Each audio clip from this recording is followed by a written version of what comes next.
자, 여러분들 9월 모의고사 시험 보느라 고생 많으셨습니다. 자, 우리 수능 전에 아직 10월 교육청 모의고사 한 번 남긴 남았지만 그래도 우리가 평가원에서 내는 모의고사 6월, 9월 두 개 있죠. 그 9월 모평까지 이제 마무리가 됐으니까 이제 모평 끝나고 수능 때까지 이제 최종 파이널 마무리만 좀 잘하시면 될 것 같아요. 자, 우리 9월 모의고사 어떻게 문제가 나왔는지 스면을 같이 한번 쭉 보도록 하겠습니다. 1번 그림 가나다는 서로 다른 질구조를 나타내는 건데 요건 이제 관익관계죠. 관익관계. 지금 B 안에 지금 A가 잡혀 들어가 있으니까 B가 관입한 화성암이 될 거고요. A는 그러니까 B는 무조건 화성암이야. 관입한 암석이니까. 그리고 잡혀 들어간 A는 포획암인데 이건 화성암일 수도 있고 주변 암석이 퇴적암일 수도 있고 거기에 따라 달라져. 그럼 이건 생성 순서는 A가 먼저 생성되고 나중에 B가 관입된 거. 그 다음에 나는 부정합 중에서도 가운데 부정합 면이 있는데 아래쪽에 지금 이렇게 일종의 향사 구조와 같은 스콧 구조가 있잖아.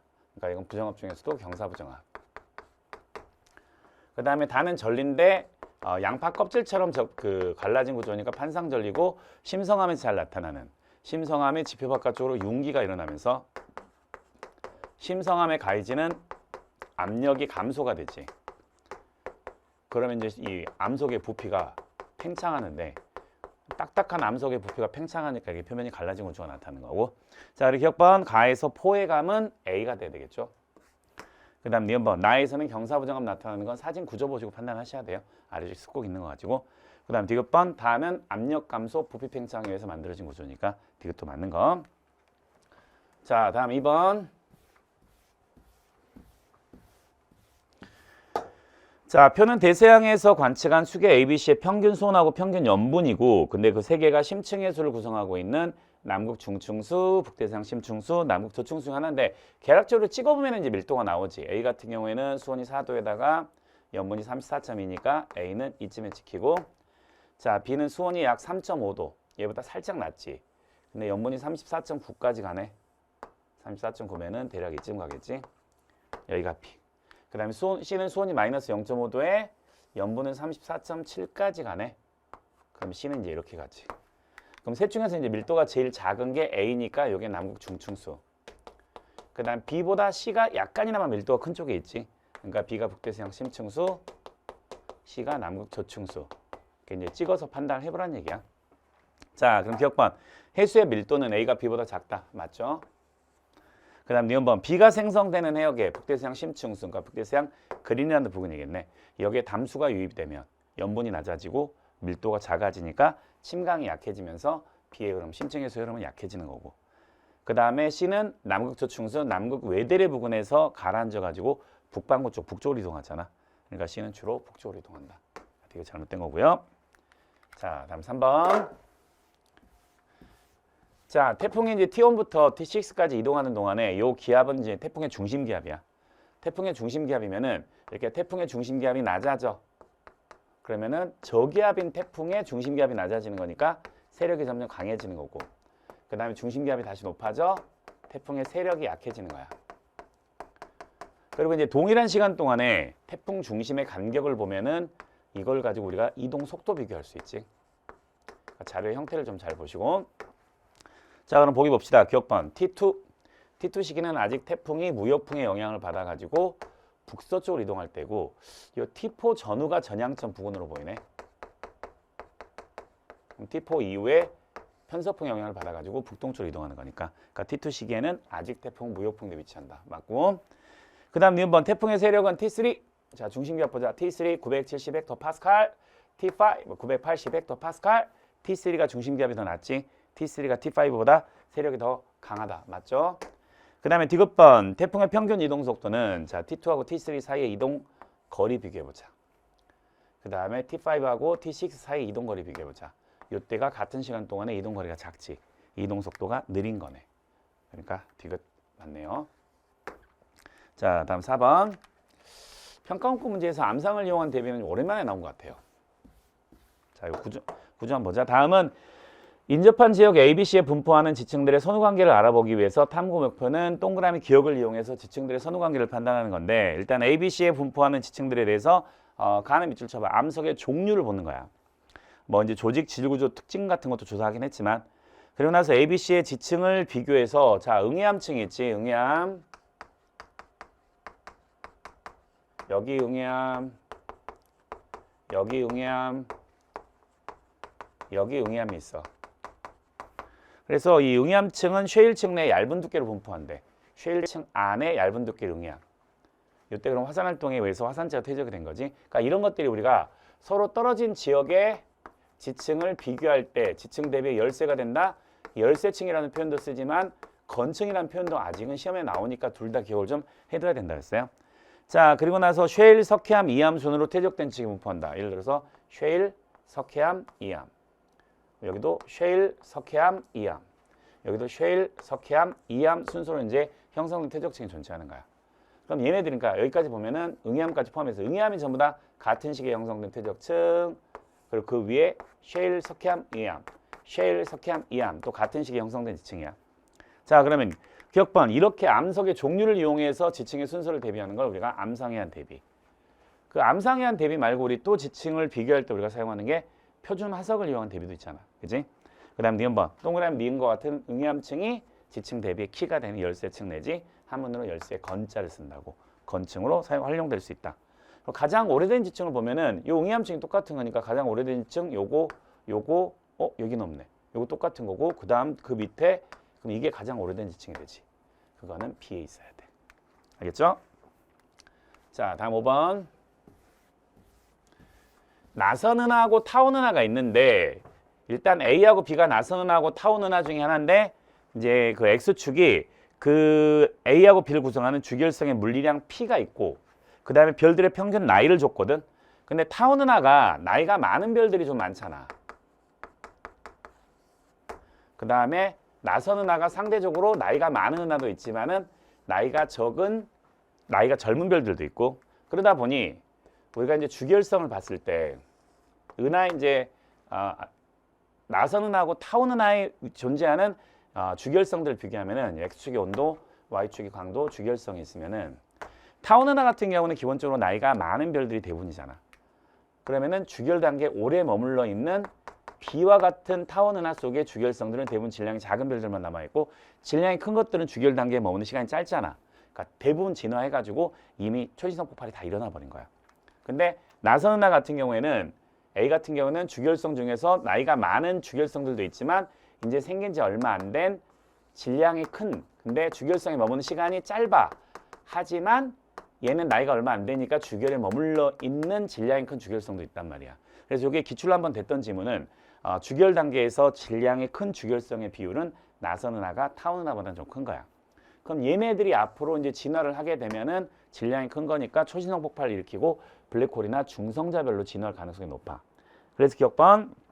자, 그러면은 요 물리량 P는 나선은하가 타원은하보다 더 큰 물리량이어야 되는데 타원은하 같은 경우에는 대부분 질량이 작은 주결성들만 남아있으니까 주결성의 표면 온도가 좀 낮아. 근데 나선은하 같은 경우에는 온도가 낮은 주결성들도 있어. 질량이 좀 작아서 오래 머물러 있고 나이도 많은. 근데 질량이 큰 온도가 높은 주결성도 있잖아. 그럼 주결성의 평균 표면 온도는 요 나선은하가 타원은하보다 커야 되겠지. 그러니까 그거는 이제 물리량 P에 해당할 수 있는 거잖아. 기억 맞고. 그 다음에 니은번 은하의 형태하고 진화하고 관련이 있다 없다? 관련이 없다. 그 다음 디귿번 블랙홀을 남기는 초신성 폭발은 현재 질량이 큰 주결성이 아직 A에 더 많이 남아있으니까 A에서 B보다 블랙홀을 형성하는 초신성 폭발은 더 자주 관측이 된다고. B는 대부분 진화를 해버렸으니까. 알겠죠? 자, 다음 2페이지 한번 갑시다.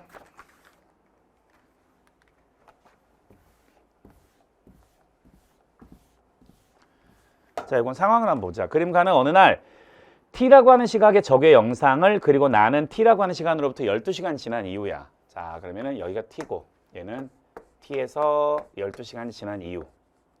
그 상태에서 이제 적의 영상이지. 근데 적의 영상의 밝기를 보니까 이제 그림이 좀 반전돼 있긴 하지만 적의 영상의 밝기는 기억보다도 니은이 좀 더 밝게 보이지. 그러면 이제 구름 상부의 높이는 기억보다도 니은이 높은 거고. 근데 구름 상부의 높이가 높다는 얘기는 구름 상부의 온도는 낮은 거고 온도가 낮으면은 방출하는 적외선의 양은 적은 거지. 그러니까 구름 상부에서 방출하는 적외선의 양은 기억이 니은보다 좀 더 많은 겁니다. 알겠죠? 그리고 나서 이제 A 지역은 지금 구름을 보니까 A 지역이 지금 요 앞쪽에 이렇게 구름이 넓게 끼어 있어. 그럼 여기가 온난자선이 발달돼 있으면서 A는 요 가와 같은 시간에 아직 온난선 앞쪽에 있다가 나는 12시간이 지났잖아. 그러니까 원래 온난선의 앞에 있던 A가 온난선 통과해가지고 온난화 활력선 사이로 나온 거야. 그러니까 이제 요 가 시기에 온난선의 위치를 그려보면 온난선의 위치가 이렇게 되는 거지. 근데 여기 끝에 보면은 온난화하고 활량이 반대로 번갈아 가면서 표시가 되어 있는 거 보이지? 요건 이제 무슨 전선이야? 요건 정체 전선이잖아.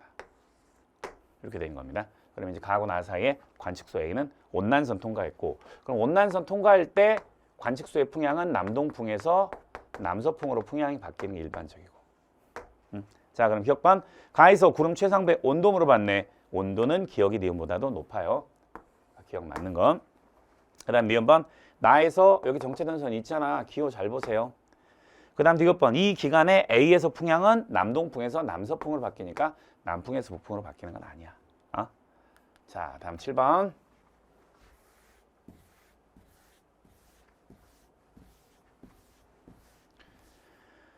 자, 그림은 마그마가 생성되는 지역 A하고 B가 있고, 그리고 표는 화성암, 기역, 니은, 디귿의 특징을 나타내는 거야. 그리고 기역, 니은, 디귿은 안산암, 현무암, 화강암을 나타내는 건데, 일단 기역 SiO2 함량이 49%보다 작지. 염기성암이야. 그럼 현무암이네. 현무암은 이제 화산암이잖아. 그러니까 입자의 크기가 좀 작은 세립질인 거고.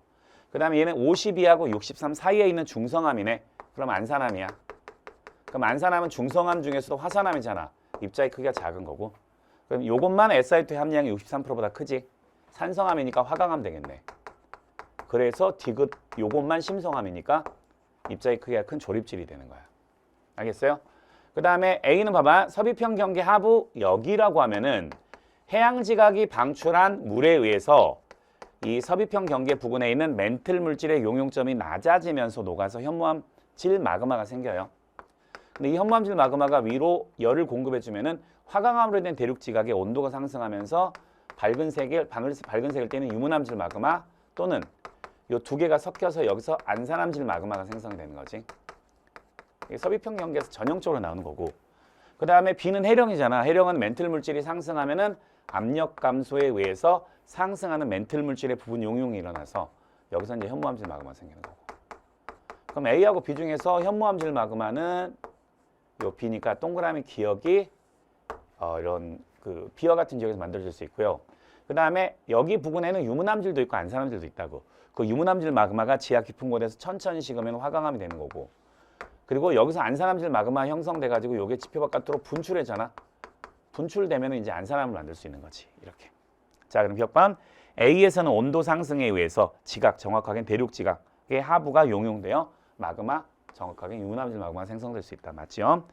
그 다음 니은번 동그라미 니은하고 디귿 중에서 더 천천히 냉각된 건 입자의 크기가 큰 디귿. 그 다음 디귿번 B에서 생성된 마그마가 여기서 B에서 생성된 마그마, 현무암질 마그마 분출한다? 그러면 당연히 현무암을 만들겠지. 그러니까 주로 현무암 기억이 된다. 당연한 거고. 응? 자, 다음 8번. 자, 그림은 어떤 별 S에 중심으로부터 생명 가능질의 바깥쪽 경계까지의 거리를 주기열 단계에 도달한 직후부터 시간에 따라 나타낸 건데 생명 가능질의 바깥쪽 경계가 중심에서 점점 멀어지고 있다는 얘기는 이 중심별 S의 광도가 점점 커지고 있다는 얘기야. 그러면 생명 가능질의 안쪽도 점점 시간이 지날수록 중심별에서 멀어지면서 폭은 점점 이렇게 넓어져야 되겠지. 그러면 이제 요 주기열성에 도달한 직후에 생명 가능질의 범위가 이렇게 되는데 우리 태양의 생명 가능질에 있잖아. 우리 태양의 생명 가능질에는 이 1AU를 포함하고 있어야 되는 거잖아. 그지? 그럼 얘가 주기열에 도달한 직후는 생명 가능지대가 우리 태양계보다는 더 중심에 가까이 있었고 그럼 태양의 광도랑 비교해봐. 그럼 태양의 광도랑 비교하면은 요 시기에 요 중심별의 광도는 태양 광도보다 작았을 거다. 알겠죠? 자, 그럼 이제 기억반 T1일 때 그럼 T1일 때도 봐봐. 생명 가능지대 바깥쪽이라 해봤자 1AU보다 가깝잖아. 그러니까 T1일 때도 여전히 현재 우리 태양의 광도보다는 작은 별이야. 그러면은 광도가 작으면 절대 등급은 현재 태양보다 커야 되겠지. 기억 맞고. 그 다음 니은번 생명 가능지대 폭은 광도가 T1에서 T2로 갈수록 커지기 때문에 중심별의 광도가 생명 가능지대 폭은 T2일 때가 더 넓어야 돼. 그러니까 니은 잘못됐고. 그 다음 디귿번 1AU에 위치한 행성의 단위 시간 단위 면적당 도달하는 중심별의 복사 에너지야.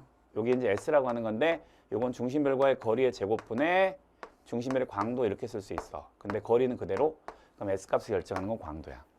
근데 중심멸의 광도는 T1하고 T2 중에 언제가 크다? T2가 크다. 그러면은 이 행성 1AU에 위치한 행성의 단위 시간, 단위 면적당 도달하는 중심멸의 복사 에너지 양도 T2일 때가 더 커야 된다. 그러니까 이거 잘못됐고. 자, 다음 9번.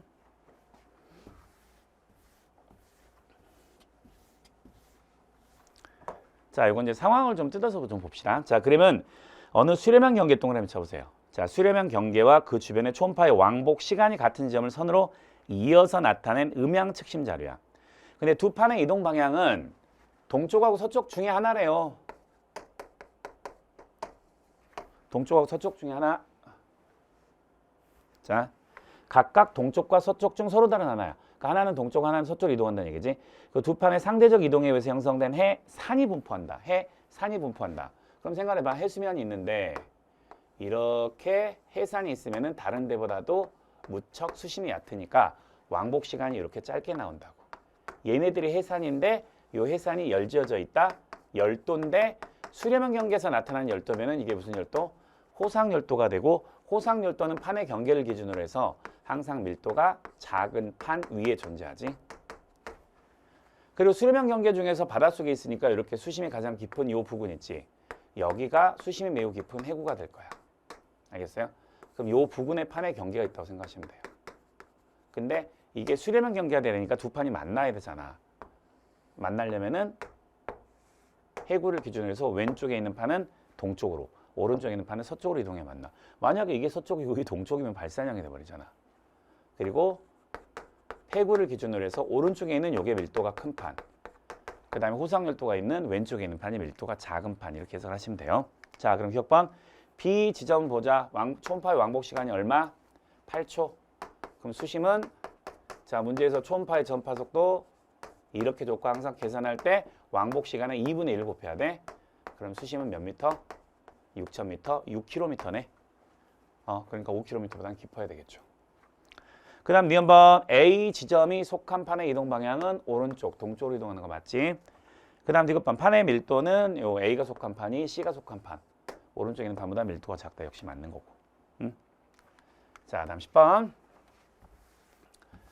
자, 지질시대에 일어난 사건들을 줬어요. 지질시대에 일어난 사건들. 자, 최초의 다세포. 평가원이가 다세포 생물 출현식이 내는 거 진짜 좋아한다 그랬지? 성캄브리아 시대 중에서도 얘는 원생누대야. 그 다음에 최초의 어류. 이건 항상 최초의 해양 척추동물. 그래서 고생대 두 번째 기인 고생대 오르도비스기가 되고.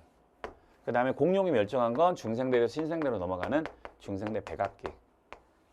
이렇게 찾고 나서 이제 보기를 보자. 기억방 A하고 B 사이에 생성된 지층에서 거시식물이 화석이 발견되려면은 거시식물이 출현한 이후에 되는데, 거시식물이 출현한 시기.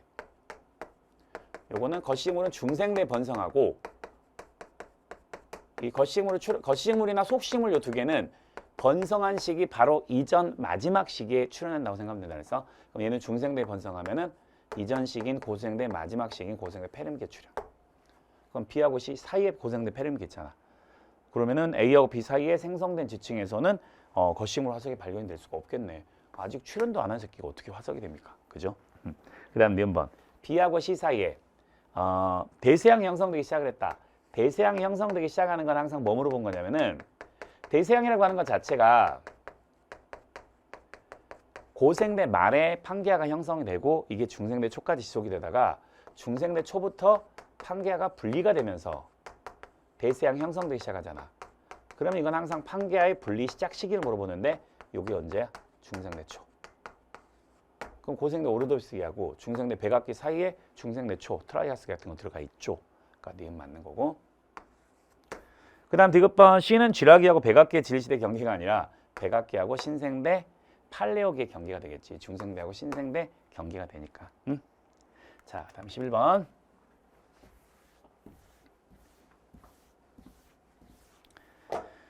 자, 표는 표준 우주 모형에 따라서, 자, 표준 우주 모형이면은 평탄하지만 가속 팽창하는 그 의미가 들어가 있는 거야. 표준 우주 모형에 따라 팽창하는 우주에서 표면 온도가 6000K인 별 S가 있어. 표면 온도를 써볼게. 얘는 표면 온도가 6000K인데 최대 복사 방출 파장이 이렇게 나오네. 자, 근데 이제 어떤 시간 t라고 하는 시기가 있어요. 이게 현재 이전인지 이후인지는 아직은 알 수가 없어요. 근데 우주 배경 복사에서 우주 배경 복사의 최대 복사 방출 파장이 나왔어. 그럼 요 파장의 비를 비교하면은 최대 복사 방출 파장하고 온도가 반비례하는 관계를 이용해서 별 t시기 아니 그 t시기의 우주 배경 복사의 온도를 구할 수 있는데 다만 이건 알고 있어야 되죠. 자, 현재 시점에 우주 배경 복사의 온도는 몇 켈빈이다? 이건 당연히 알고 있다고 가정하고 문제가 나온다 그랬지. 이건 알고 있다고 하면은 자, 최대 방출 파장을 나타내는 거고 t의 우주 구성 요소가 차지하는 비율을 높은 것부터 나열을 하면은 t식의 a의 비율이 가장 크고 그 다음 b, 그 다음 c래. 근데 아직 t가 현재 이전인지 이후인지는 아직은 알 수 없으니까. 자, 그럼 이것부터 합시다. 자, 별 s하고 t의 최대 복사 방출 파장 비교해보자. 자, 이건 별 s니까 별 s 거랑 t식의 우주 배경 복사 이렇게 써볼게.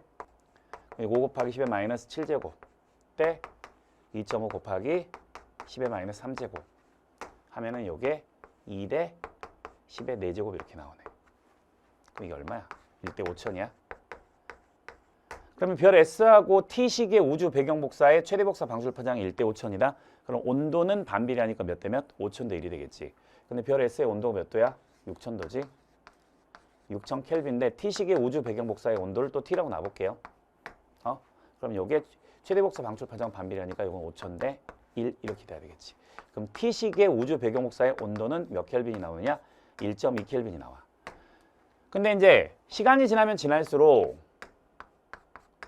우리 우주가 팽창함에 따라 우주 배경 복사의 온도는 점점 낮아지고 파장은 점점 길어지잖아. 그러니까 T는 현재보다도 더 나중이어야 돼. 근데 우리 현재도 우주의 구성 요소 중에서 차지하는 비율들을 보면은 암흑 에너지가 약 68.3%, 암흑 물질이 약 26.8%, 보통 물질이 약 4.9%. 그래서 현재도 요 순서가 되지. 근데 현재 이유잖아, T시기는.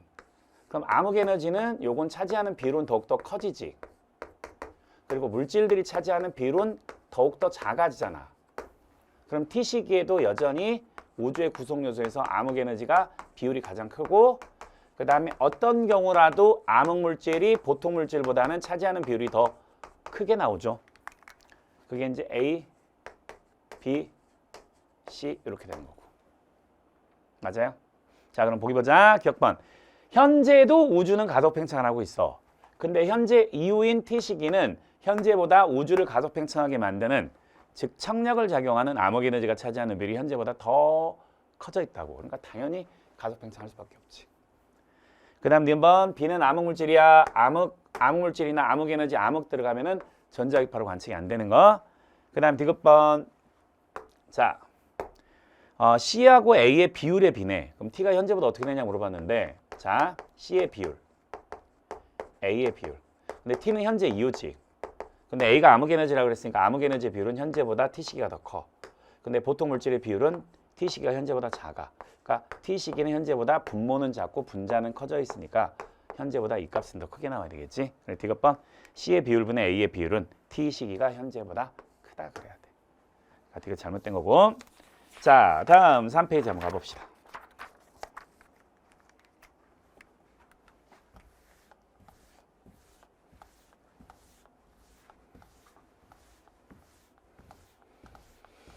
자, 12번. 자, 그림과는 동일 경도를 따라 일정한 방향으로 남북 방향으로 움직인다는 얘기구나. 이동한 지구의 현재 위치와 그리고 과거 시기별 고지구 자격의 위치를 줬어. 그리고 이제 오른쪽에 있는 그림은 복각과 위도의 관계를 나타내는 건데 그럼 이런 모든 문제의 기본 또 단서에 봐봐. 고지자기 극은 고지자기 방향으로 추정한 지리상의 북극, 자북극은 지리상의 북극에 있었다. 그러면은 자, 요 눈금 한 칸이 지금 몇 도 간격이죠? 15도 간격입니까? 위도가 자, 그러면은 현재 지구에서 3억 1000만 년 전이죠. 310m이니까 3억 1000만 년 전에 자극은 이루는 각이 몇 도야? 자극각 이루는 각이 15도? 그럼 3억 1000만 년 전에 위도는 북이 75도. 이런 식으로 해도 돼요. 원래 이 자극은 항상 지리상의 북극에 있었으니까. 근데 이걸 해보려면은 3억 1000만 년 전에 자극을 이렇게 지리상의 북극으로 움직이자. 몇 도 움직여? 60도 움직이면은 현재 지구에는 북이 15도 N에 있는데 여기서 60도 움직이잖아. 그러면은 요게 3억 1000만 년 전에 지구의 위치가 돼. 그럼 2억 8천만 년 전에 몇 도 움직였어? 45도 움직였지. 그러면은 요게 2억 8천만 년 전. 그 다음에 똑같이 하면은 요게 2억 5천만 년 전. 그리고 이제 2억 2천만 년이면은 이렇게 딱 15도만 움직이면 되잖아. 그러니까 요게 2억 1천만 년 전에 지구의 위치가 돼. 알겠어요? 자, 그러면은 자 이런 식으로 자 그러면 3억 1천만 년 전부터 현재까지 지구에는 계속 어느 쪽으로? 지구에는 계속 남쪽으로만 이동한 걸 알 수가 있습니다. 알겠죠? 자 그럼 봅시다. 기억번 2억 2천만 년 전부터 현재까지 지구에는 계속 남쪽으로 이동했으니까 기억은 잘못된 거. 그 다음 미음번 고지자기 복각은 고지자기 복각 얘네들 전부 다 지구가 일단 북반구에 있었지. 그리고 자북극이 지리상의 북극에 있었으니까 정자극 기준이야. 복각의 보는 전부 다 플러스로 일단 똑같고요. 그리고 이제 2억 2천만 년입니까? 2억 2천만 년 전하고 언제 비교하고 있어요? 3억 1천만 년 비교하고 있어? 그럼 지구의 위도는 2억 2천만 년보다 3억 1천만 년 전에 더 고위도에 있었잖아. 그러니까 지구의 위도를 비교하면은 이때보다 이때가 더 크다. 그럼 복각은 언제가 더 크다? 3억 1천만 년 전이 2억 2천만 년 전보다 크다. 그러니까 2억 2천만 년일 때가 3억 1천만 년일 때보다 작다. 그러니까 니은 맞고. 그 다음 디귿번 고지자기 복각의 변화량. 복각의 변화량 물어봤어. 근데 이제 2억 5천에서 2억 2천만 년. 요건 위도가 15도 변하지. 위도의 변화량은 15도야. 그 다음에 3억 1천만 년에서 2억 8천만 년. 여기도 위도의 변화량은 똑같이 15도가 변해요. 그럼 위도의 변화량이 똑같을 때 지구가 고위도에 있을 때하고 저위도에 있을 때 누가 더 복각의 변화량이 더 크냐고 하는 건데 그럼 요거 한번 봐보세요. 요거는 예를 들어서 선생님이 이렇게 봐볼게. 이 그림상에서 위도가 똑같이 20도 변한 거 한번 봐볼게요. 위도가 20도 변했을 때 복각의 변화량. 그 다음에 고위도에서 위도가 똑같이 20도 변했을 때 복각의 변화량.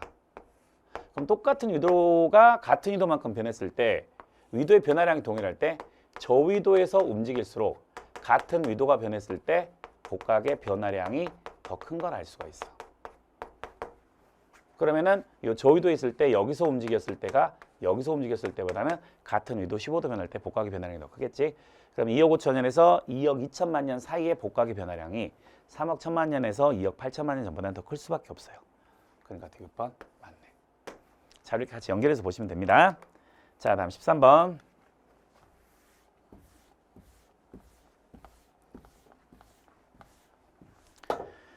자, 그림은 대기대순환에 의해서 대륙권의 상층 동그라미 쳐봐. 지상의 바람 아니야. 상층의 바람이야. 상층 부근에서 부는 바람의 남북 방향의 연평균 속도하고 연직 방향이면 상승 하강 얘기하는 거거든. 상승 하강의 연평균 속도를 기억하고 니은으로 순서 없이 나타내는 건데 요거 한번 그 적도 부근의 북반구하고 남반구만 살짝 한번 보고 자료를 같이 읽어볼게요. 자, 여기가 적도가 있어.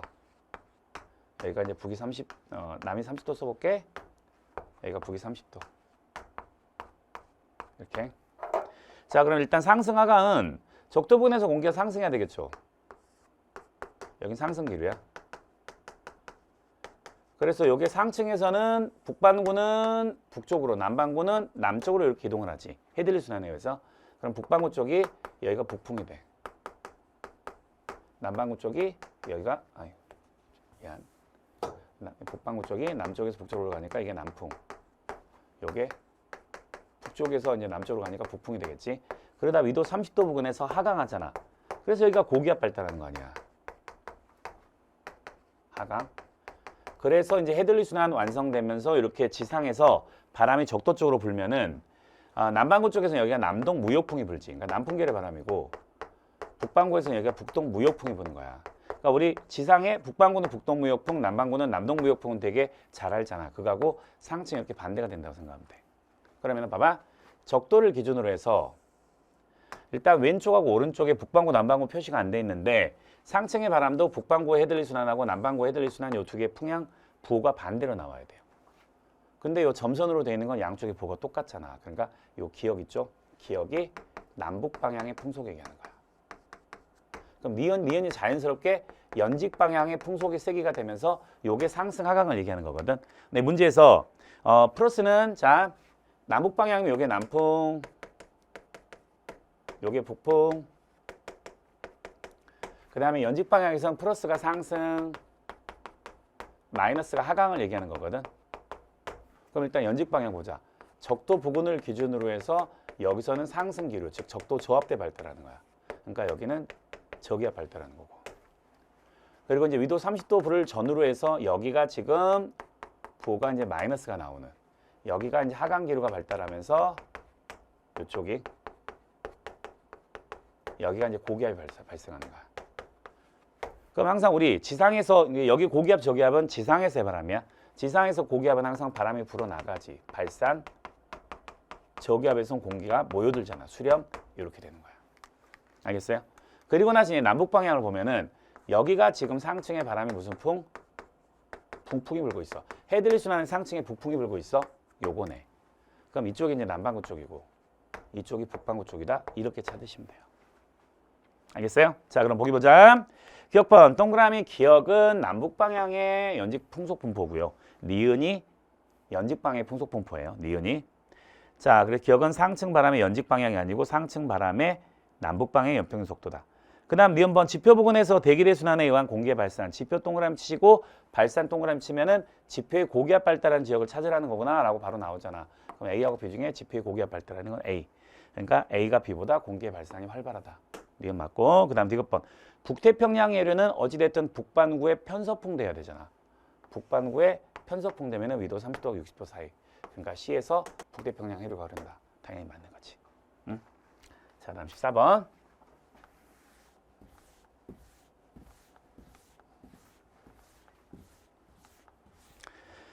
자, 그림은 별 S의 중심액에서 원소 기억, 니은, 디귿이 차지하는 질량 비율을 주기열 단계 어느 시기부터 줬어. 그럼 주기열 단계, 여기는 아직은 그럼 주기열성 단계야. 여기서 감소하는 게 있고 증가하는 게 있으면은 항상 감소하는 게 증가하는 걸로 바뀌는 그게 수소핵 융합 반응이잖아.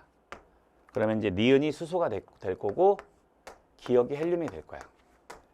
근데 이제 여기까지 왔으면은 중심액에서 수소의 비율이 0이 됐으니까 여기서 이제 주결성에서 거성으로 떠나가는 거야. 근데 한동안에는 헬륨의 비율이 거의 100%로 일정해. 그럼 여기는 이제 아직 헬륨액 융합 반응은 안 일어나고 헬륨액의 수축이 있는 단계. 그러다가 이제 기억이 헬륨이 감소하고 디귿이 점점 증가한다는 얘기는 헬륨액 융합 반응이 일어나면서 이제 요 시기부터 적색 거성 중심액에서 헬륨액 융합 반응이 일어나서 헬륨이 탄소로 바뀌고 있는 시기. 이렇게 해석하시면 됩니다. 알겠죠? 자, 그래서 기억번 동그라미 디귿은 탄소이다. 니은번 주기열 단계일 때 대류가 일어나는 영역의 평균 온도는 S가 태양보다 높다 그랬는데 이건 뭘 보라는 얘기냐면은 여기가 지금 8천만 년, 여기가 9천만 년이야. 근데 얘는 여기 주기열성에서 벗어나지. 그럼 얘는 주기열성에 머물러 있는 시간 자체가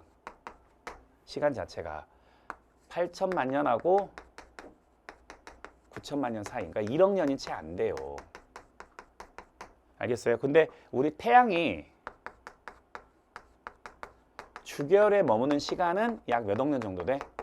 100억 년 정도 되니까 얘는 주기열에 머무는 시간이 우리 태양보다는 훨씬 더 짧은, 태양보다 질량이 매우 큰 주기열성이라는 얘기입니다. 알겠어요? 그러면 우리 태양 같은 경우에는 핵이 있고 복사층이 있고 대류가 일어나는 게 이렇게 바깥쪽에서 대류가 일어나. 근데 주기열성에서 머무는 시간이 이 정도로 좀 짧은 별이면은요, 질량이 매우 큰 주기열성이어서 얘는 중심부에서 대류가 일어나는 대류 핵과 복사층으로 되어 있는 주기열성의 가능성이 높아. 그럼 우리 태양은 우리 태양 중에서도 가장 표면 온도가 낮은 겉부분이지. 거기에서 대류가 일어나는 거지만 얘는 중심액에서 대류가 일어나. 게다가 태양보다 질량이 매우 큰 주기열성이야. 중심부의 온도도 태양보다 더 높지. 그러면 당연히 대류가 일어나는 영역의 온도는 이 별이 태양보다는 높게 나올 수밖에 없어. 그러니까 니은 맞는 거고. 자, 다음 디귿번 한번 봅시다. 자, 별의 평균 밀도. 자, 분모는 별 전체의 밀도야. 그리고 분자는 그냥 중심 핵의 밀도만 비교해보라는 얘기야. 자, 그게 이제 A식이하고 B식인데 A는 주기열성 식이, B는 거성으로 갈 텐데 일단 별의 전체 밀도는 주기열성에서 거성으로 가면은 별이 팽창하잖아. 그럼 별의 밀도가 작아지지. 그러니까 별 전체 밀도는 A보다 C가 작아야 돼. 근데 거성으로 가면은 중심 핵은 수축이 일어나잖아. 그러니까 중심 핵의 밀도는 커진다고요. 그럼 분모는 C가 작고 분자는 C가 더 크니까 이 전체 값은 A하고 C 중에 누가 더 커야 되겠어? C가 더 커야 되겠지. 자, C가 없고 B네요. 여기 B인데 없는 C를 막 썼네요, 쌤이. A, B, C 세 개. 쌤 요거 A 가운데 B, C 쓸 줄 알고. 자, 그러면은 A보다 B가 크다. 근데 A 시기가 B 시기보다 크다 그랬으니까 이거 잘못된 거고. 응? 자, 다음 15번 가자.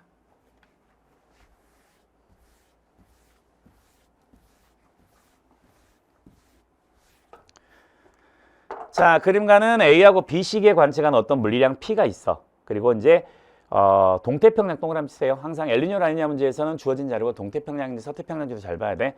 동태평양 적도 부근 내역의 평균 표층 수온 편차야. 그러면 일단 우리 동태평양은 정상기에 원래 수온이 좀 높아 낮아?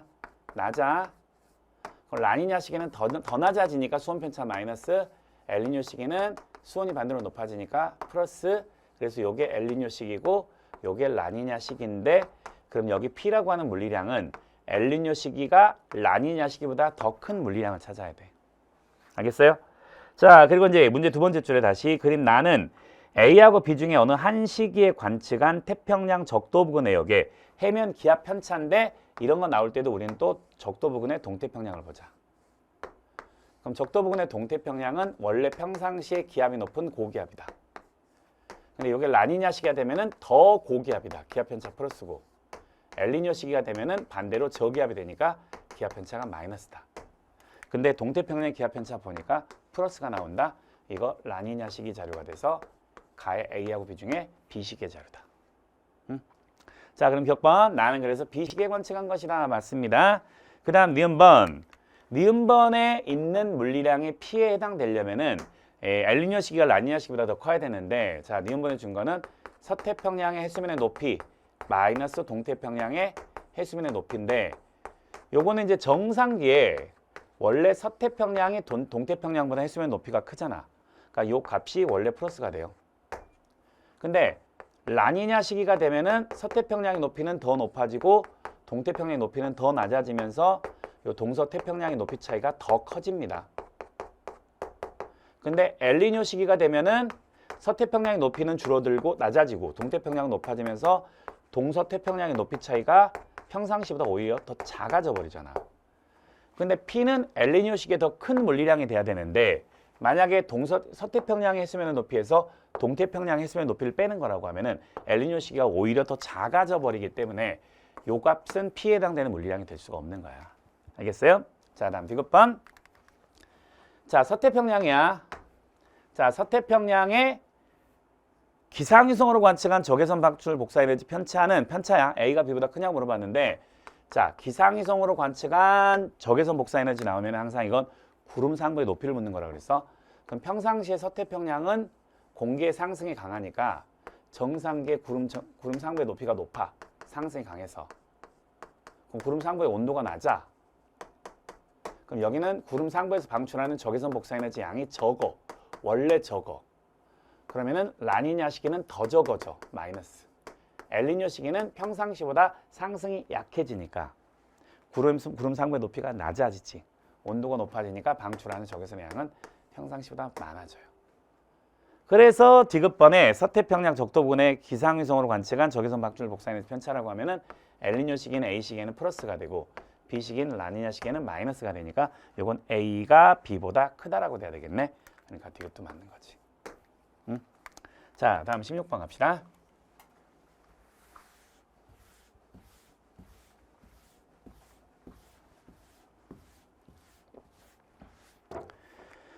자, 그러면 빅뱅 우주론에 따라 팽창하는 우주에서 T1하고 T2 시기의 은하 A, B, C, D 위치를 나타내는 것이고, 자, R1하고 R2는 요 정육면체 한 눈금 사이 거리에 해당하는 건데, T1 시기는 R1이고요. T2 시기에 R2 있지. R2는 여기 1.01 R1이라고 문제 줬어.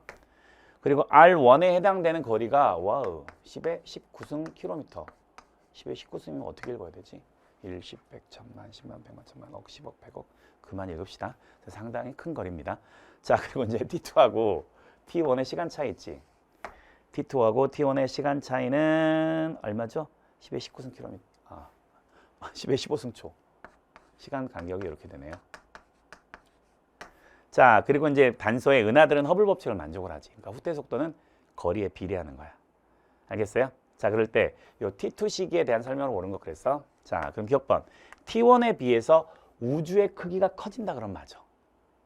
근데 은하들은 중력에 의해서 별들이 중력에서 묶여져 있기 때문에 공간이 팽창하면은 은하들과 은하들 사이 거리는 멀어지지만 은하의 크기가 커지진 않아. 마치 이게 예전에 나왔던 문제 중에 어떤 거랑 비슷하냐면은 우리가 이제 우주의 팽창 실험할 때 이 풍선 표면에다 점을 찍어. 이 점이 은하들의 의미를 갖는 거지. 근데 이렇게 풍선을 부풀어 올렸을 때 점과 점 사이 거리 멀어지지. 그러면서 이 점도 그러면 부풀어 오르니까 점도 이렇게 넓게 나오거든. 그럼 이건 마치 은하의 크기가 커지는 걸 의미하는 건데 그래서 이런 거는 실제 우주하고 안 맞아요. 그래서 실제 은하의 크기가 커지지 않는 걸 실험하기 위해서는 이제 여기다 뭘 붙이냐면 단추를 그냥 이렇게 본드로 붙여. 그러면은 풍선이 부풀어 오르면은 단추하고 단추 사이 간격은 멀어지지만 그렇다고 단추 자체의 크기가 변하진 않잖아. 그러니까 우주가 팽창해서 은하들과 은하들 사이 거리는 멀어지더라도 은하 자체의 크기가 변하지는 않는 겁니다. 좀 주의하시고. 자, 그 다음에 이제 B에서 관측한 D의 후퇴 속도는 어떻게 보면 되냐면은 B에서 C까지 거리하고 B에서 D까지의 거리의 비를 보면 된다고.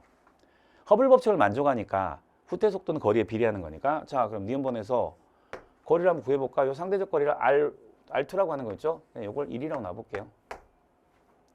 요걸 1이라고 놓으면은 요 거리는 얼마가 됩니까? 요게 1이고 그 다음에 요거는 1, 1 그러니까 요건 루트 2가 나옵니까? 그러니까 B에서 D까지 거리는 B하고 C까지 거리는 루트 3 나오지. 근데 똑같이 여기 2고 여기도 똑같이 1이고 루트 2니까 여기 루트 3이네. 자, 그러면은 B에서 D까지 거리가 B에서 C까지 거리에 딱 몇 배? 2배가 나오잖아. 그럼 거리가 2배면 후퇴 속도도 몇 배? 2배. 이렇게 하시면 됩니다. 그래서 B에서 바라본 T2식의 이 은하의 후퇴 속도는 D가 C의 2배이다. 니은 맞고. 자, 그 다음 디귿번. 자, D에서 이제 A를 관측을 한대. D에서 A를 관측을 했을 때 적색 편의가 얼마냐고 물어봤지. 그럼 이건 이제 어떻게 계산하면 되냐면은 자, 예를 들어서 여기 은하하고 여기 은하 사이의 거리가 상대적으로 1이라고 해볼게. 그럼 여기의 후퇴 속도를 V라고 해봅시다. 그럼 여기 1이고 여기 2니까 여기 거리는 루트 5가 나오겠지. 그럼 요 1에 대한 후퇴 속도에 얘는 후퇴 속도가 루트 5배가 돼요. 근데 후퇴 속도가 루트 5배가 된다는 얘기는 적색 편의도 몇 배가 되지? 루트 5배가 되는 거야. 아, 그러면은 이 디귿번은 여기서 바라본 얘의 후퇴 속도를 구해보자. 그럼 여기 거리가 R1이었던 게 얼마로 거리가 멀어졌어? 1.01 R1만큼 멀어졌는데 그때 걸리는 시간 간격이 얼마야? 10의 15승초잖아. 그러니까 우리가 기본 개념 공부할 때 이런 거 있잖아. 원래 은하하고 은하 사이 거리가 있었어. 근데 이제 시간이 지나면서 예를 들어 요 은하에 대해서 요 은하가 공간 팽창해서 이렇게 멀어졌잖아. 그럼 요 시간 간격을 T라고 할 때 이렇게 멀어진 거리를 L이라고 하면은 후퇴 속도는 T분의 L 이렇게 구할 수 있는 원리하고 똑같은 거야. 그럼 이제 봐봐. 상대적으로 이 거리가 이제 T2 시기에 상대적으로 거리가 1에 해당하는 놈의 얘 있지? 얘의 후퇴 속도 V는 자, 총 걸린 시간은 10의 15승초 동안에 자, 멀어진 거리는 R1에서 1.01 R1만큼 0.01 R1만큼 멀어졌어. 근데 R1이 얼마나 그랬어? 10의 19승km. 그리고 시간이 10의 15승초였네요. 자, 그러면 속도 구해보자. 10의 15승분의 자, 이건 10의 마이너스 2승이니까 이게 10의 7승 나옵니까? 10의 17승 나옵니까?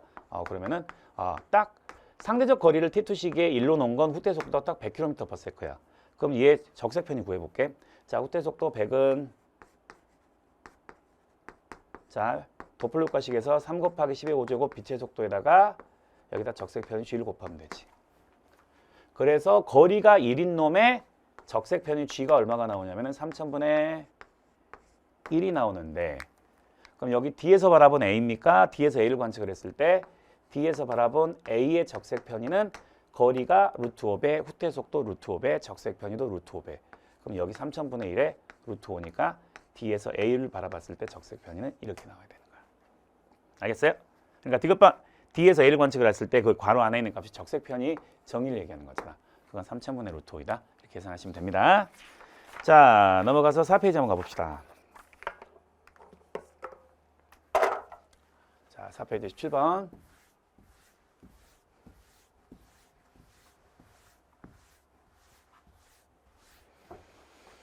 자, 그러면 현재를 기준으로 해서 서로 다른 A, B, C 시기의 자전축의 방향, 이심률, 자전축의 경사각을 이렇게 줬는데 뭐 쌤이 여러 번 얘기했지만 이런 식으로 자료 주는 거 아무 의미 없다고요. 그냥 보기 좋게 자료 정리하자고요. 자, 17번 시험지 위에다가 한번 이렇게 자료를 정리해보자. 자, A, B, C 세 시기가 있어.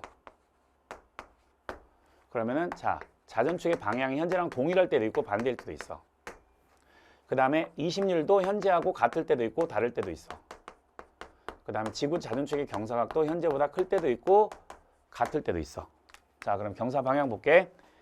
A하고 B 있지. 얘네 현재하고 자전축의 경사 방향이 동일해요. 근데 C만 자전축의 경사 방향이, 자, C를 읽어보면은 현재하고 반대에 해당하는 식이지. 현재하고 반대가 돼. 자, 공정궤도 이심률 보자. 현재 공정궤도 이심률하고 A하고 C는 똑같은데 B만 큰 거야. 이심률 동일하다. C도 동일하다. B 시기만 현재보다 이심률이 더 크다. 자, 경사각 보자. 경사각은 이제 왼쪽 가서 경사각을 읽어야 되겠죠. 그럼 B하고 C는 경사각이 현재와 똑같은 23.5도로 동일한데 A만 큰 거야. 그럼 경사각은 A가 크고 B하고 C는 현재하고 경사각이 동일해.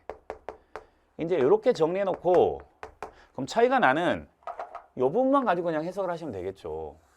이 부분만 가지고. 자, 하나씩 해볼게. 자, 기억번. 지구가 원일점에 위치할 때 지구 전체에 도달하는 태양복사 에너지 양이야. 자, 원일점에 위치했을 때 지구 전체에 도달하는. 자, 이렇게 지구 전체가 나오면은 항상 이건 뭘 봐야 돼? 거리를 봐야 되겠지. 그럴 때 지구 원일점에 위치할 때 지구에 도달하는 태양복사 에너지 양은 B하고 C 중에 누가 더 큰지 작은지 물어봤어. 그럼 그럴 때는 뭘 봐야 돼? 이심률을 봐야 되잖아. 근데 이심률이 클수록 근일점 거리는 가까워지고 원일점의 거리는 멀어지잖아. 그럼 원일점에 지구가 위치해 있을 때 B하고 C 중에서 지구로부터 거리가 더 멀리 떨어져 있는 건 누구야? B가 C보다 더 멀리 떨어져 있어야 돼. 이심률이 크니까. 그러면은 지구 전체에 입사하는 태양복사 에너지 양은 거리가 큰 B가 C보다는 작게 들어와야 돼. 그래서 B가 C보다 적다 그래야 되는데 많다고 돼 있잖아. 잘못된 거지. 그 다음 니은번. 자, 위도 북위 30도에서 기온의 연교차 물어봤네. 그럼 북반구야. 북반구의 기온의 연교차 한번 볼게요. 일단 A는 뭐만 보면 돼? 경사각만 보면 되겠지? 경사각이 현재보다 크다? 그러면은 A는 현재보다도 연교차 큰 건 맞네. 자, B는 보자. 자, B는 현재보다도 이심률이 크지? 근데 이제 B 같은 경우에는 현재하고 자전축의 경사 방향이 동일하잖아. 동일하면은 자, 우리 북반구 근일점에 있을 때 겨울, 원일점에 있을 때 여름인데 이심률이 크면은 근일점 가까워지고 원일점이 멀어지면서 겨울은 현재보다도 더 태양에 가까워지니까 겨울의 기온은 올라가고 여름은 멀어지니까 여름의 기온은 내려가면서 B 시기는 북반구의 연교차가 현재보다 작아져. 그러니까 B는 될 수가 없어. 자, 근데 C는 자전축의 경사 방향이 반대가 되지. 그럼 겨울이었던 근일점의 겨울이었던 게 원일점으로 가고 원일점의 여름이었던 게 근일점으로 가면은 C 시기는 여름은 뜨거워지고 겨울은 차가워지니까 C 시기도 현재보다 북반구의 연교차는 크게 나오겠네. 그래서 니은번 북위 30도에서 기온의 연교차 현재보다 큰 시기는 A하고 C이다. 그러니까 니은은 맞지. 그 다음 디귿번. 지구가 근일점에 위치할 때야.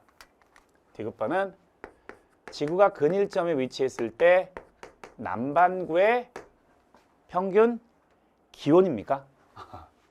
남반구의 평균 기온이야. 그럼 이거부터 자, 현재는 근일점에 있을 때 남반구의 계절이 일단 여름이야. 알겠어요? 근데 A하고 B는 현재하고 자전축의 방향이 동일하지. 그러니까 A하고 B 시기는 근일점에 있을 때 남반구는 똑같이 현재하고 똑같이 여름이야. 그러면은 여름끼리의 기온을 비교해야 된다. 연교차 비교한다고 생각하면 돼요. 근데 C 시기는 자전축의 경사 방향이 현재랑 반대가 됐잖아. 그러니까 C 시기만 겨울이 돼. 그럼 여름보단 겨울이 낫지. 근데 디귿번에서 물어보는 건 지구가 근일점에 위치했을 때 남반구의 평균 기온이 현재보다 높은 시기 물어봤으니까 겨울은 절대 될 수가 없어. 겨울은 여름보다 온도가 낮은데. 그럼 이제 A하고 B는 남반구의 여름의 기온 연교차 봐야 돼. 자, 그러면은 A 시기는 경사각이 커지지. 이건 북반구, 남반구 모두 현재보다 연교차 커지잖아. 그러니까 A 시기는 일단 남반구의 여름철이 현재보다 뜨거워야 돼. A는 오케이. 그 다음 B는 보자. B는 자 20일 현재보다 큰 건데 근일점의 북반구가 겨울이면 남반구는 여름이야. 근데 근일점이 더 B 시기는 현재보다 가까워진 거잖아, 태양에. 그럼 북반구는 겨울의 기온이 올라가지만 남반구는 여름의 기온이 올라가는 거니까 B 시기도 여름의 기온이 현재보다 높은 건 똑같네. 알겠어? 그래서 디귿번 지구가 근일점에 위치할 때 남이 30도의 평균 기온이 현재보다 높은 시기는 A하고 B 시기 이렇게 나오는 겁니다. 알겠죠? 자, 다음 18번 물리량 계산 문제 한번 가보자.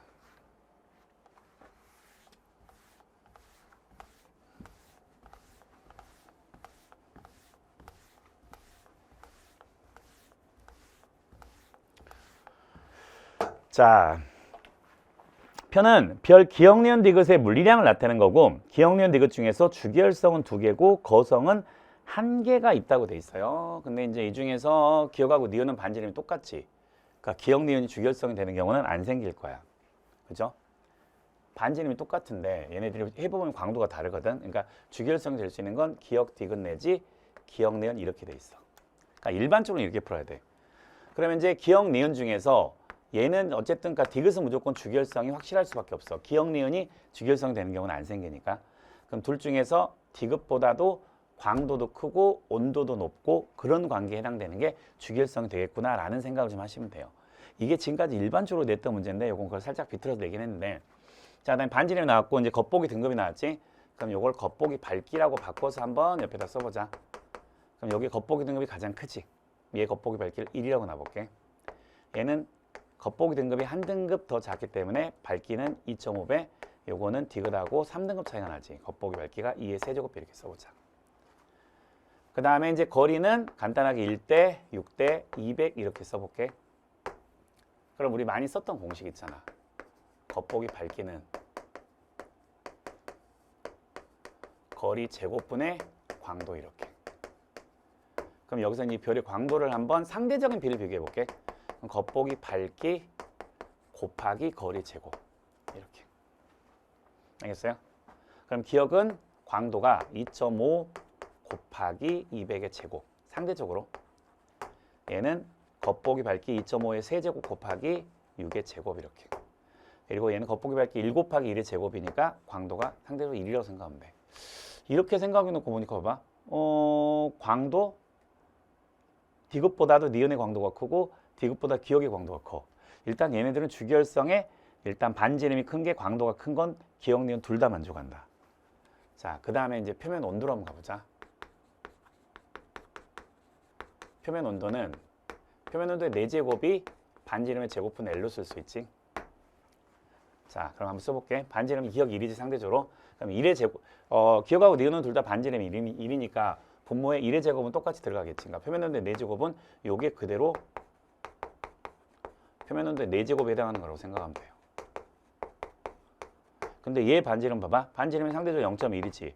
0.1의 제곱분의 1 해서 요거는 반지름이 100이 돼. 표면 온도의 4제곱이 100이 돼요. 그럼 이 중에 하나라도 얘보다도 표면 온도가 낮은 게 나오잖아. 그럼 그건 절대 디귿하고 주기혈성 관계에 만족할 수 없는데 얘도 100보다 크고 얘도 100보다 커요.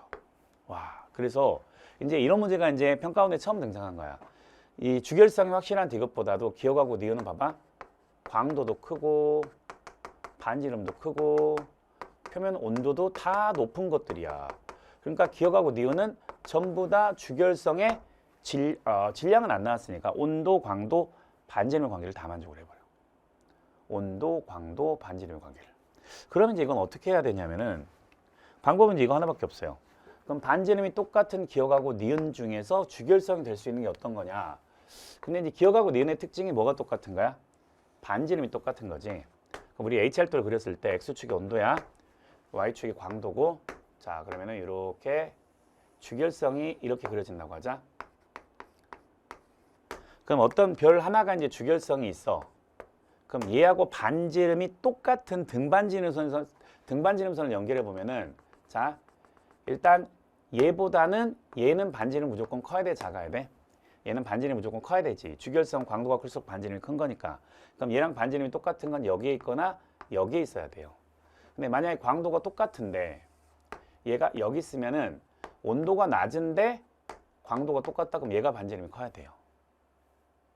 알겠어요? 그럼 얘가 더 반지름이 더 커버리니까 얘하고 얘는 반지름이 같을 수가 없다고. 그러니까 얘하고 반지름이 같은 선은 주결성에 대해서 여기에 찍혀요. 왜냐면은 얘보단 얘가 반지름이 더 크지. 그지? 근데 얘하고 얘는 광도는 똑같은데 얘가 온도가 높으니까 얘보다도 반지름이 작아야지만 광도가 같을 수가 있다고. 그래서 얘하고 반지름이 같은 선은 주결성에다 표시해보면은 이제 이런 식으로 등반지름선이 표시가 돼요. 등반지름선이. 예를 들어 이것도 지나는 거 등반지름선을 이렇게 표현해 볼게. 등반지름선들이 이렇게 등반지름으로 표현이 되는 겁니다. 그래서 만약에 요게 반지름이 0.1짜리이고 요게 반지름이 1짜리라고 해볼게. 왜냐면 여기 반지름의 상대값이 2라고 0.1로 나와 있으니까 2라고 0.1로 이렇게. 자, 그러면은 디귿은 여기에 있는 주결성이어야 돼. 디귿은 여기에 있는 주결성 이렇게 나와야 되고요. 그 다음에 기억하고 니은은 모두 반지름이 상대적으로 1인 요 선상에 있어야 되는데 그럼 요 선상에 있으면서 하나는 주결성이고 하나는 거성이야. 그러면은 거성의 광도가 여기에 있는 주결성, 반지름이 똑같을 때 주결성보다도 광도가 작은 쪽에 있을 수밖에 없어. 그러면은 요 두 개 중에서 광도가 큰 건 누구야? 기억이네. 요게 기억이 되고요. 그 다음에 니은도 요 선상에 있어야 되는데 우리가 미리 구해놨던 거 니은하고 디귿의 온도를 봐봐. 요건 100이고 2.5의 세제곱 곱하기 6의 제곱하면 100보다 크게 나옵니다. 그러면 이제 표면 온도도 얘가 더 높게 나오는 거야. 알겠어요? 그러면 얘 디귿은 여기 있고 니은은 이 선상에 있으면서 디귿보다도 온도가 높은 쪽에 거성 쪽에 표시가 돼야 되니까 니은은 이렇게 표시가 되는 거야. 그래서 주결성은 기억하고 디귿 요 두 개가 주결성이고 니은이 거성이 되는 거. 요 문제는 이렇게 찾을 수밖에 없어요. 어떻게 보면 이 문제가 이번 9월 모평에서 가장 새로운 유형의 문제가 되죠. 자료 해석이긴 하지만. 여기까지 해석하고 보기 한번 보자. 기억번 동그라미 기억은 주결성이었죠. 기억. 자, 동그라미 기억은 주결성이다. 그 다음에 니은번 질량이 니은이 디귿보다 크다 그랬는데 이것도 자 평가원에서 한번 이런 문제 나온 적은 있었어요. 봐봐. 거성하고 주결성이 있는데 거성이 예를 들어서 요 기억하고 질량을 비교한다고 하자. 기억하고 니은의 질량 비교하는 건 가능하지. 여기 한번 수능에 나왔던 거.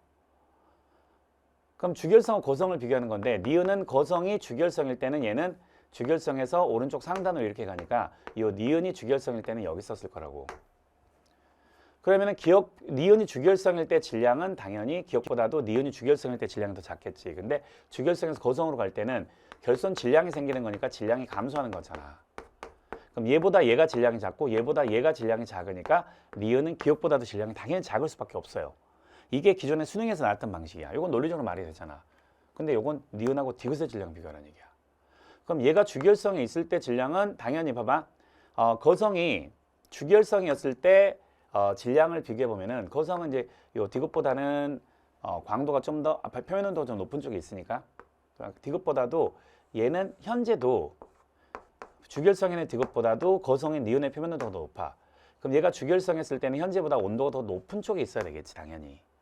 왜냐면 주결성에서 거성으로 갈수록 온도가 낮아지잖아. 그럼 당연히 디귿보다도 니은이 주결성일 때는 얘보다도 얘가 더 질량이 더 큰 거긴 해요. 근데 문제는 여기서 이렇게 질량이 감소가 되잖아.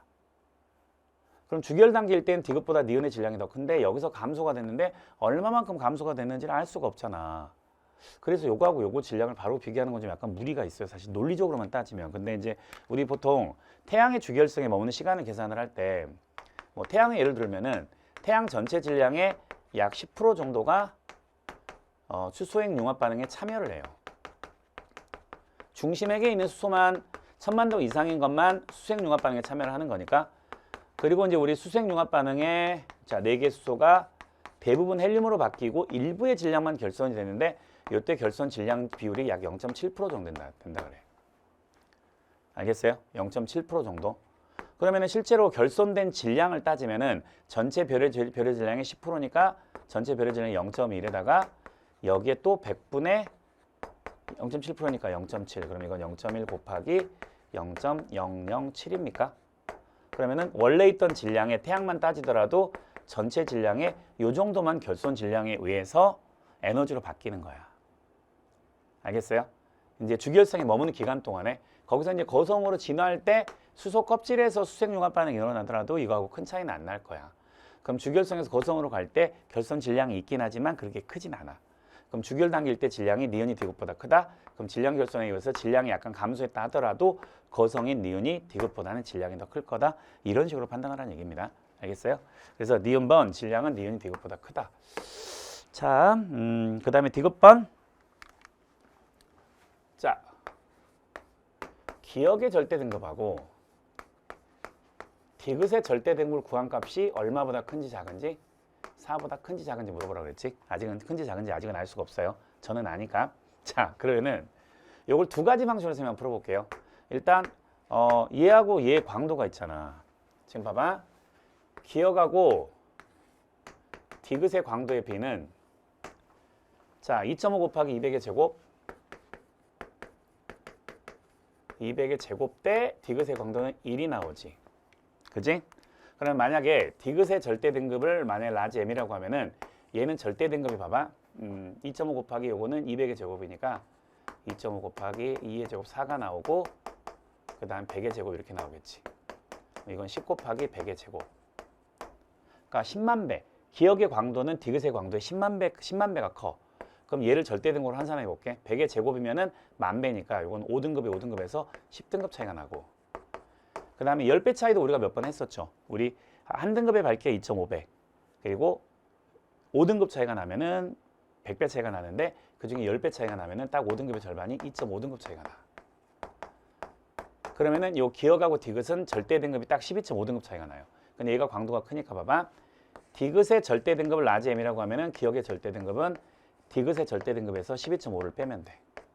그리고 디귿의 절대 등급을 라지 m이라고 써보고 그럼 디귿의 절대 등급 근데 문제에서 이 두 개를 더한 값이잖아. 두 개를 더한 값이면은 디귿의 절대 등급의 2배에다가 마이너스 12.5를 하면 되지. 자, 근데 이제 디귿의 절대 등급은 이제 우리가 어떻게 구할 수 있냐면은 얘는 거리가 2파세겠죠. 그럼 절대 등급 구하려면은 자, 거리가 2파세에 있는 거. 자, 거리가 2파세에 있을 때 얘는 겉보기 등급이 몇 등급이야? 4등급으로 보이지? 그럼 얘를 10파sek으로 옮기자. 절대 등급 구하기 위해서. 그럼 거리가 몇 배가 돼? 5배가 되지. 그럼 밝기는 거리 제곱의 반비례하니까 밝기는 25분의 1배.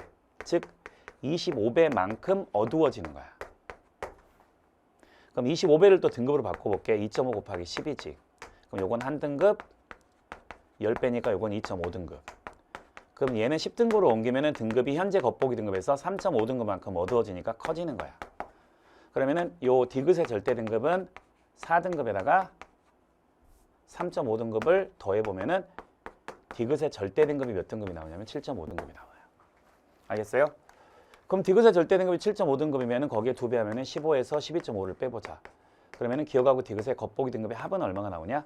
딱 플러스 2.5가 나오네. 플러스 2.5. 그럼 이 두 개의 합은 4보다 큰 거, 작은 거, 작은 거.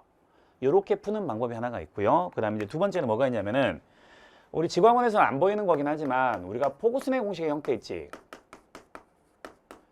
포구순의 공식을 우리가 거리수를 이용해서 겉보기에서 절대를 뺀 건 마이너스 5 플러스 5 로그 R이라고 하는 거리 구하는 공식으로 바꿀 수도 있잖아. 그럼 이걸 이용하면 이제 A하고 B의 기억하고 디귿의 절대 등급이 나온다고. 예를 들어서 자 먼저 기억부터 한번 보여볼게. 기억은 겉보기 등급이 플러스 3등급에 자 기억의 절대 등급을 이렇게 써볼게. 이건 마이너스 5 플러스 5 로그 기억까지 거리는 얼마? 400이지. 그럼 이거 계산해 봅시다. 마이너스 5 플러스 로그 4 곱하기 로그 100이니까 로그 4는 2 로그 2. 그럼 10 로그 2 더하기 로그 100은 2니까 10 이렇게 나오지. 그럼 여기 이제 5 플러스 10 로그 2 이렇게 나오네. 자, 그러면 이제 기억의 절대 등급 있지? 기억의 절대 등급 넘어가면은 마이너스 2, 마이너스 10 로그 2 이렇게 나오지. 일단 기억의 절대 등급 나왔어. 자, 디귿의 절대 등급 구해볼게. 디귿의 겉보기 등급은 플러스 4등급 마이너스 디귿의 겉보기 등급은 마이너스 5 플러스 5 거리가 딱 2파섹 이렇게 나오지. 그럼 디귿의 절대 등급은 넘어가면은 9 마이너스 5 로그 2가 나온다고. 알겠어? 그래서 여기 기억하고 디귿의 절대 등급을 한번 구해보자. 자, 기억하고 디귿의 절대 등급을 더해보면은 9하고 5 더하니까 9하고 마이너스 5죠. 이건 4가 나옵니까? 4. 자. 수학 계산이 나오니까는 이제 요거 더해야 되겠죠. 요거 더하면은 7에다가 마이너스 15 로그 2가 나오지. 근데 보통 이제 여기에 로그 2는 없으니까 요건 여러분들이 알아서 좀 하셔야 되는 게 있으면 로그 2 안 되면 이렇게라도 하시라. 로그 2가 보통 0.3이거든. 그럼 7에다가 마이너스 1.5 곱하기 0.3을 하면은 7에다가 4.5를 빼는 거잖아. 7에다 4.5를 빼면 또 얼마가 나와? 2.5가 나오는 거야. 그래서 기억하고 디귿의 절대등급은 앞에 계산했던 요거랑 똑같이 플러스 2.5 나오는 걸 계산할 수 있습니다. 그냥 뭐 일부러 좀 두 가지 방법으로 계산을 좀 해드려 봤어요. 그래서 디귿번 기억의 절대등급 더하기 디귿의 절대등급의 합은 4보다는 작게 나온다. 이렇게 하시면 됩니다. 자, 다음 19번 갑시다.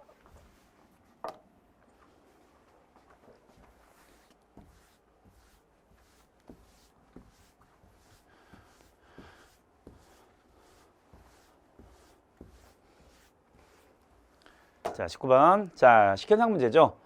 자, 그러면 자, 어느 외계행성계에서 자, 식현상이 일어날 때 이제 중심별의 밝기 변화를 나타낸 거야. 자, 근데 이제 그 밝기 변화를 일정한 시간 간격 델타 t에 따라서 나타낸 거야. 그러면 이 시간 간격이 전부 다 델타 t, 델타 t, 델타 t, 델타 t가 되는데 아직 식현상이 끝나지도 않았어. 그리고 어디가 식현상의 중심인지도 안 줬어요. 이때 이 자료에 대한 설명을 옳은 것. 단 중심별의 시선 속도의 변화는 이 중심별의 공통 질량 중심을 공전하는 거에 의해서만 나타나고 행성의 공전계 되면 관측자의 시선 방향과 나란하다. 공전 속도가 시선 속도의 최대값이 된다. 이런 조건들이지. 자, 그러면 우리 항상 할 때 식현상이 무조건 하는 거. 자, 별 대 행성. 자, 그럼 이게 별의 면적, 밝기 감소 0.01의 행성의 면적. 이걸 간단한 정수비로 바꾸자. 그럼 100대 1, 요게 뭐다? 면적비. 그럼 별과 행성의 반지름의 비는 10대 1이 된다. 이렇게. 자, 그럼 도플러과 관련된 문제가 나오면은 항상 우리가 중심별의 공전계를 그려놓고 합시다.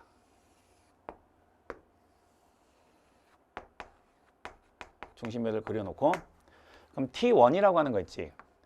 T1이라고 하는 건 자, 이제 중심별이 이제 이렇게 반시계 방향을 공전한다고 할 때 일단 식현상의 중앙점 있지. 여기가 시선 속도의 크기가 얼마가 돼? 0이 되는 거지. 근데 이 중에 언제인지는 아직은 몰라. 근데 어쨌든 T1은 아직은 시선 속도가 0이 되기 전이야. 그러니까 T1은 이쯤에 있을 때야. 알겠어요? 그리고 여기서부터 여기까지 공전하는 데 걸리는 시간 간격이 얼마? 델타 T.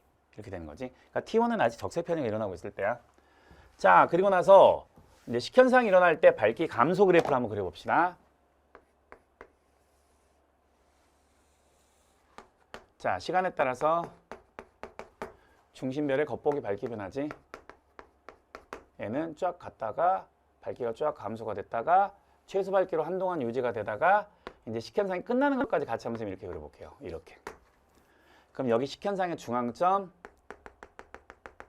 여기가 이제 시선 속도가 0이 되는 여기가 되는 거지. 자, 그럼 여기가 T1이야. 여기가 T1. 여기 시간 간격이 델타 T가 되지.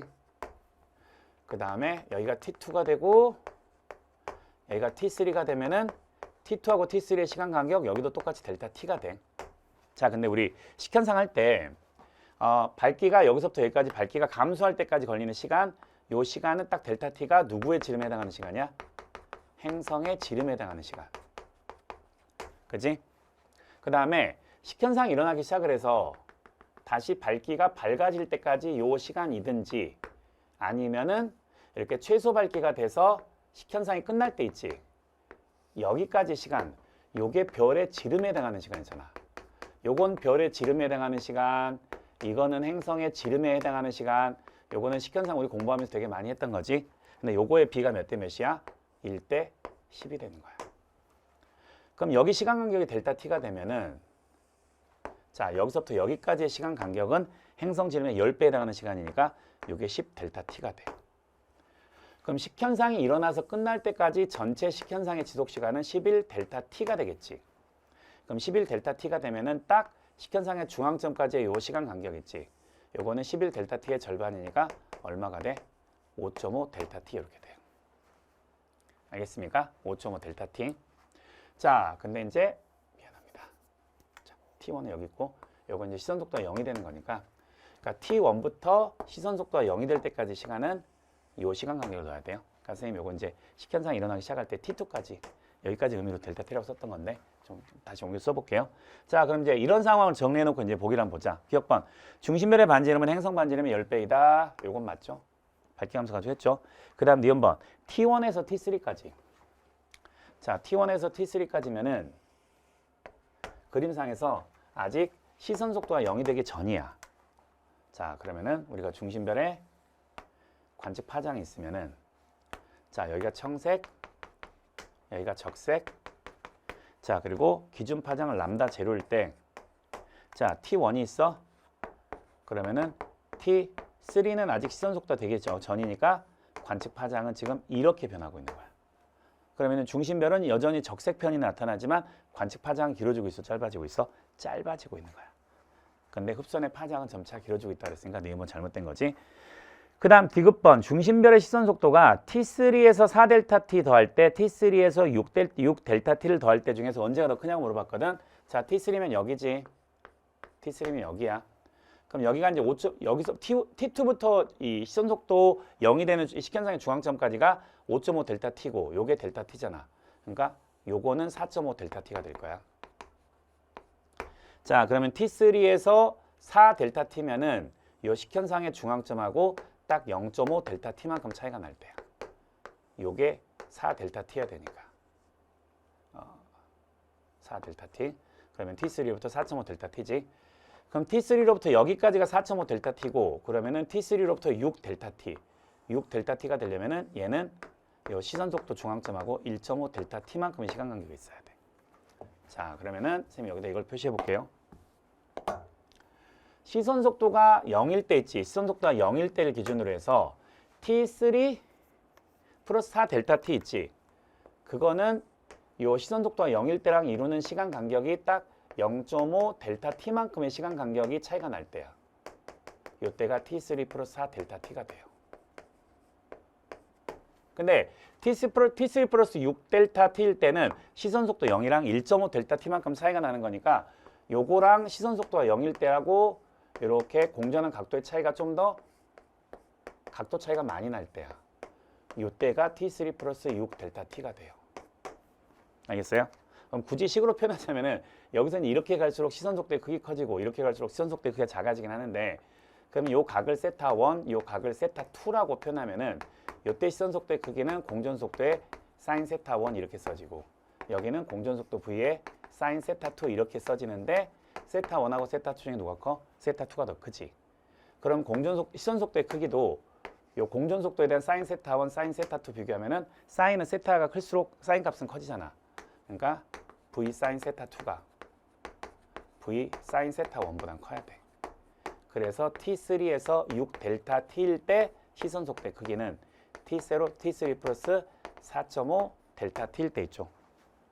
4 델타 T입니까? 4 델타 T.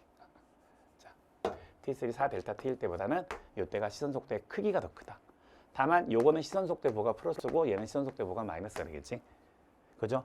자, 그러니까 시선 속도라고 안 나와 있고 시선 속도의 크기라고 나와 있잖아. 그래서 T3 플러스 4 델타 T일 때보다 T3 플러스 6 델타 T일 때가 더 크게 나온다.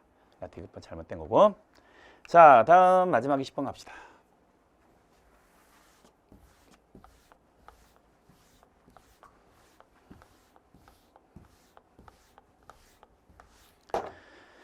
자, 그러면 방사성 동위원소 X하고 Y의 자원수의 함량을 시간에 따라 나타낸 건데 화성암 A하고 B 두 개 화성암이 있는데 각각 X하고 Y를 모두 포함하고 있는 상태야. 근데 이제 A는 그중에 Y가 처음량이 4분의 1, Y의 반감이 2번 지난 거고요. B에 포함되어 있는 건 X가 처음량이 4분의 1, X의 반감이 2번 지난 상태인데 이렇게 자원소가 나오면 항상 이거 모원소로 좀 바꾸라 그랬어요. Y 같은 경우에는 시간이 T가 지났을 때 자원소가 24다, 모원소는 76%. 그 다음에 X는 1억 년이 지났을 때 자원소가 50이다, 모원소는 50%. 그 다음에 1 플러스 T일 때는 Y의 자원소가 81이다, Y의 모원소는 19% 이렇게 돼 있어. 그럼 이것도 좀 시간적인 순서에 따라서 한번 자료를 이렇게 한번 정리해 볼게요. 자, 방사성 동위원소 X하고 Y가 있어. 일단 화성암 A, B를 해석하기 앞서서 X하고 Y 먼저 해석을 하자. 그럼 둘 다 생성이 됐을 때 100에서 시작을 하겠지. 시간 T만큼 지났을 때는 X는 없어. 근데 Y는 처음량의 76%가 남아있는 거야. 76%면은 우리 뭔가 지금까지 되게 많이 했던 75%를 이용해서 뭔가 자료를 해석을 해봐야 되겠다는 생각을 해야 돼. 그 다음에 1억 년이 지났을 때 x는 처음 양에 딱 50%만 남아있네. 그러면 x의 반감기는 딱 몇 억 년이다? 1억 년이 되는 거야.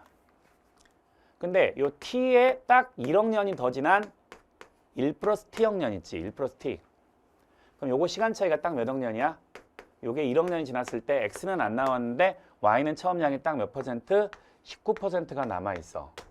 그럼 1억 년 기간 동안에 y의 양이 76에서 19%로 얼마가 줄어드는지 한번 나눠보세요. 요게 딱 y가 이 t시기의 양의 4분의 1로 줄어들어 있다고. 그럼 이건 반감기 몇 번 지난 거야? 2번 지난 거잖아. 1억 년 동안 반감기 2번 지났다? y의 반감기는 몇 억 년이야? 5천만 년이 되는 거지. 자, 이렇게 이제 x하고 y의 반감기를 구했잖아? 그러면 이제 화성암 A하고 B로 가는 거야. 화성암 A에도 x하고 y가 포함되어 있는데 y의 반감기가 5천만 년, x의 반감기가 1억 년인데 A는 y가 처음 양의 4분의 1, 즉 반감기가 2번 지난 상태잖아.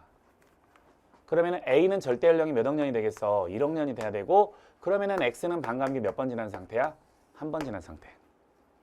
자, 화성암 B로 가자. 화성암 B에도 반감기가 1억 년짜리인 x 포함되어 있고 5천만 년짜리인 y가 포함이 돼 있는데 B에는 x가 처음 양의 4분의 1, x가 반감기가 2번 지난 상태라고. 그러니까 B의 절대 연령은 몇 억 년이 돼? 2억 년이 되는 거지. 그러면 y 입장에서 반감기가 몇 번 지난 거야? 반감기가 4번 지나야 되겠지. 그럼 요거는 반감기가 4번이면 처음 양의 16분의 1만큼 남아있는 거고. 맞아요? 자, 이렇게 해놓고 이제 보기를 봅시다. 기억번 A하고 B의 절대 연령의 차이는 1억 년하고 2억 년이니까 몇 억 년이야? 1억 년 차이가 나요. 요게 요 t의 4배보다 큰지 작은지로 물어봤거든. 근데 요 t라고 하는 건 y의 양이 처음 양의 6%까지 줄어든 데 걸리는 시간이야. 요걸 이제 75%하고 비교를 해보면은 우리 평가원 지금까지 많이 냈던 게 이제 75% 많이 냈잖아. 요거 우리가 그림으로 많이 그려봤던 것처럼, 자, x축이 시간, y축이 이제 y의 비율이라고 써볼게. y가 처음 100%부터 시작을 해가지고 쭉 붕괴가 일어나는데 75%만 다시 한번 해석하기 위해서 아래쪽을 좀 생략을 하고 50%까지만 선생님이 좀 봐볼게요. 그럼 처음 양의 50%가 되는데 걸리는 시간이 y의 반감기인 얼마? 5천만 년이야. 근데 만약에 이게 일정한 비율로 이렇게 y가 감소한다고 하면은 딱 100하고 50의 절반인 75%에 해당하는 시간이 이 직선상에서 요게 반감기의 절반인 얼마보다? 2,500만 년이 되는데, 실제로 방사성 동위원소는 이걸 따라서 붕괴가 일어나기 때문에 처음 양의 75%가 되는데 걸리는 시간은 반감기의 2분의 1인 2,500만 년보다는 더 시간이 작을 수밖에 없어. 근데 여기 t라고 하는 거는 처음 양의 76%가 y가 처음 양의 76%가 되는데 걸리는 시간이잖아. 그럼 이걸 그대로 읽으면 이 시간이 t가 돼요. 그러니까 이 t라고 하는 시간 자체가 y의 반감기의 절반인 2,500만 년보단 적은 거라고. 알겠어요? 그럼 기억본 보세요. 자, 4t는 4 곱하기 t는 2,500만 년보다 적은 시간인데 여기다 4를 곱하면 여기에 1억 년이 나오는데 1억 년보다 적은 거잖아. 근데 A하고 B의 절대 연령은 1억 년 차이가 나잖아.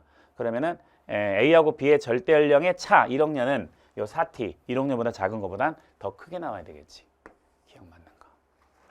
그 다음 니은번 현재 B에 포함되어 있는 Y하고 X의 함량 물어봤네. 자, 이거 살짝 지워볼게요. 현재 이것 때문에 이제 미리 다 구해놓은 거야. 자, 니은번 봐봐. 자, 현재 자 분모는 누구야? B에 포함되어 있는 Y의 함량. B에 포함되어 있는 Y의 함량은 처음 양이 얼마? 16분의 1. 그리고 분자는 A에 포함되어 있는 X의 함량. 반감기 한 번 지났으니까 이건 처음 양의 2분의 1이 남아있겠지? 얼마야? 8. 그치? 그래서 니은번 8이다. 맞네.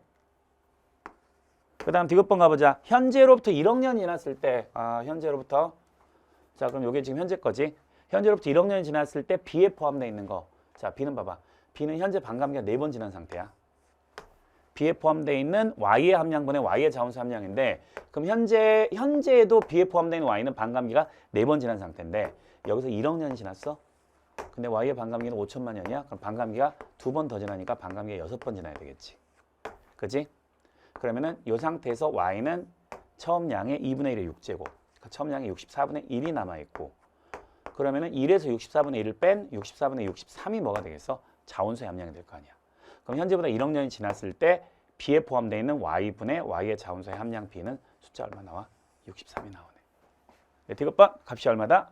63이다. 그러니까 디귿번 맞다. 이렇게 하시면 됩니다. 알겠죠? 네. 그래서 이번 평가 9월 모평은 이제 수능 보기 전에 여러분들이 마지막으로 현재 부족한 부분들을 확인하기 위해서 이제 보는 시험인데 3페이지까지는 좀 무난하게 좀 풀다가 4페이지에 18번이라든가 아니면은 20번에 이런 문제들도 사실은 지구학의 절대 연령을 구하는 직접적인 문제라보다는 방사성 동위원소를 약간 그래도 특성을 좀 이용하는 이런 문제들. 숫자들이 최근에 이런 문제들 뭐 자주 나오니까 근데 이제 18번 문제 물리량만 기존에 냈던 형태에서 약간 좀 다르게 비틀어서 냈던 것 같아요. 자, 뭐 약간 좀 어렵게 출제된 경향이 좀 있어 보입니다. 자, 그래도 이제 우리가 봐야 되는 건 이제 수능이니까 수능에 맞춰가지고 남은 한 70일 정도 기간 좀 더 열심히 해야 되겠죠. 저도 이제 남은 기간 동안 올해 남은 강의들 열심히 올려드릴 테니까 남은 기간 좀 건강, 체력이 있어요. 건강이 있어요. 공부를 하는 거니까 건강 잘 챙기시고 남은 기간 선생님이랑 한번 파이널 마무리 잘해가지고 올해 12월 13일 수능에서 꼭 좋은 결과 얻도록 합시다. 자, 모의사 보느라고 정말 고생 많이 하셨습니다. 수고하셨습니다.